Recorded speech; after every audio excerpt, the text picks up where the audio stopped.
Hello বন্ধুরা, আমার চ্যানেলে সবাইকে স্বাগত। আজকে আমি রান্না করছি চুনো মাছের চচ্চড়ি। কয়েকদিন ধরে চুনো মাছ খেতে ইচ্ছা করছিল, তাই বরকে বললাম যদি বাজার থেকে চুনো মাছ পাও একটু এনো। বড় নিয়ে এলো। তো মাছে আমি লবণ আর হলুদ মাখিয়ে সর্ষের তেল দিয়ে একটু হালকা করে ভেজে নিচ্ছি। যদিও চুনো মাছ চচ্চড়িতে মাছটা ভাজতে নেই, যেহেতু মাছটা নরম ছিল তাই আমি একটু হালকা করে ভেজে নিয়েছি।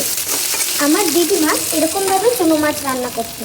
কাঁচা চুনো মাছ, পেঁয়াজ, লঙ্কা সব দিয়ে একেবারে উনুনের মধ্যে বসিয়ে দিত। খেতে খুব সুস্বাদু হতো।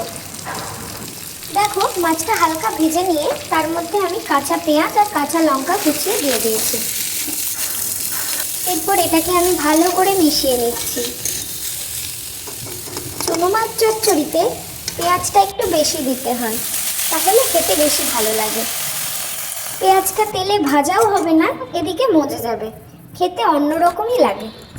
এতে আমি একটুখানি জল মিশিয়ে দিলাম, তারপরে একটু লবণ আর একটু হলুদ, ব্যাস ঢাকা দিয়ে দিলাম।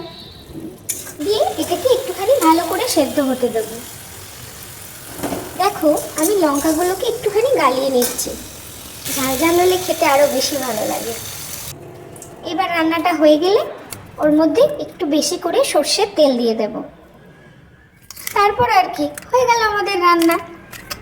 এইবার গরম গরম ভাতে চুনো মাছ চচ্চড়ি দিয়ে খেতে উফ, কি ভালোই না লাগে।